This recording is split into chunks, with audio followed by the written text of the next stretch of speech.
کی گرفتاری نہیں ہوئی، اسد کیسر کی گرفتاری نہیں ہوئی، شاہ فرمان جو سابق گورنر تھے ان کی اچانک طبیعت خراب ہو گئی اور وہ بیٹھ کے انہوں نے کہا کہ دھوپ برداشت نہیں ہوتی. تو اب پشاور میں آج کل اتنی گرمی بھی نہیں کہ ان سے دھوپ مطلب کہنے کا یہ ہے کہ پی ٹی آئی نے تو یہ دعویٰ کیا تھا کہ جناب جیلیں بھر جائیں گی. ابھی تک تو جیلیں کیا کوئی ایک جیل نہیں بھری. آج گجرانوالہ میں بھی یہی صورتحال رہی. پی ٹی آئی نے یہ دعویٰ کیا ہے کہ پی ٹی آئی کی جو پنجاب کی صدر ہیں ڈاکٹر یاسمین راشد، انہوں نے دعویٰ کیا ہے کہ جی ہمارے 70 ارکان نے گرفتاری دی ہے. ارکان ضرور گرفتار ہوئے اور 4 پولیس وینیں بھر گئی تھیں، ضرور گرفتار ہوئے. نذر محمد گوندل ایک سابق میرا خیال ہے وفاقی وزیر بھی تھے پیپلز پارٹی کے دور میں، بہرحال وہ انہوں نے گرفتاری دی. 3-4 اور جو گجرانوالہ ڈویژن یا گجرانوالہ سے تعلق رکھنے والے جو رہنما تھے انہوں نے گرفتاری دی، جس میں ایک ایم پی اے شامل ہیں اور کچھ گجرانوالہ کے جو مقامی جو پی ٹی آئی کے عہدیدار ہیں وہ شامل ہیں. بتایا جا رہا ہے کہ 70 ارکان نے یا 70 لوگوں نے گرفتاری دی ہے. اب دوسری جانب بڑا دلچسپ واقعہ ہے کہ عمران خان یہ کہتے ہیں کہ دیکھیں جی جیلوں میں ہمارے جو سیاسی قیدی ہیں ان کے ساتھ دہشت گردوں والا سلوک کیا جا رہا ہے.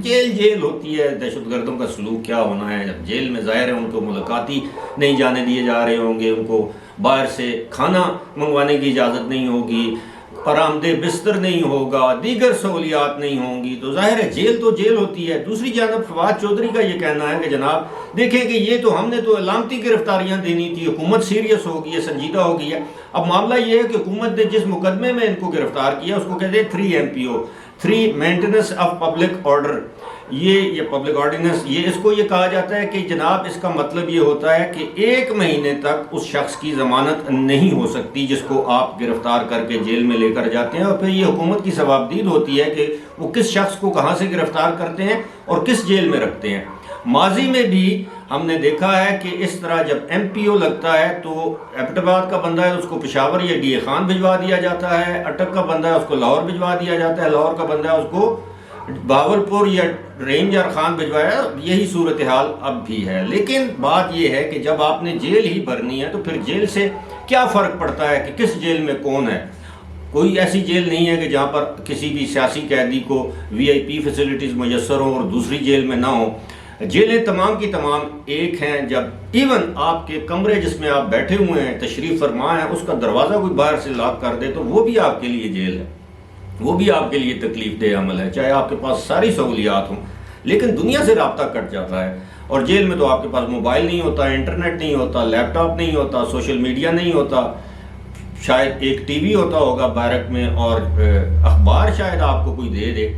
اور پھر جیل میں اگر آپ کی طبیعت خراب ہو جائے تو پھر آپ کو جیل کے اسپتال میں جانا پڑتا ہے، بڑے بڑے VIP اسپتالوں میں نہیں جانا پڑتا. شاہ محمود قریشی کے حوالے سے کچھ خبریں ایسی گردش کر رہی ہیں کہ انہوں نے ایک ایسی بیماری کا ذکر کر دیا کہ وہ جیل میں زیادہ وقت نہیں گزار سکتی اور نہ ہی جیل کے ڈاکٹر سے معائنہ کروا سکتے ہیں. پتہ نہیں اس خبر میں کس حد تک صداقت ہے یا نہیں، لیکن ہم کسی کی بیماری پر کوئی طنز نہیں کرنا چاہتے. البتہ یہ ایک بات ہے کہ اس تحریک سے ہوا کیوں نکلی، یہ تحریک مذاق کیوں بن گئی. اس کی وجہ یہ ہے کہ تحریک کا قائد جیل بھرو تحریک بدھ کو شروع ہونی ہے اور پیر کے دن وہ اپنی ضمانت قبل از گرفتاری یا حفاظتی ضمانت حاصل کر رہا ہے. اب آپ اندازہ کیجئے کہ جب تحریک کا قائد جو ہے وہ اپنی ضمانتیں کرائے اور ورکروں کو کہے کہ جی آپ جیل میں جائیں، لیڈران کو کہے کہ آپ جیل میں جائیں، تو پھر کون ایسی تحریک کا حصہ بنے گا. یہی وجہ ہے کہ اب جیل بھرو تحریک ایک ایسا مذاق بن چکی ہے جس کو جو کہ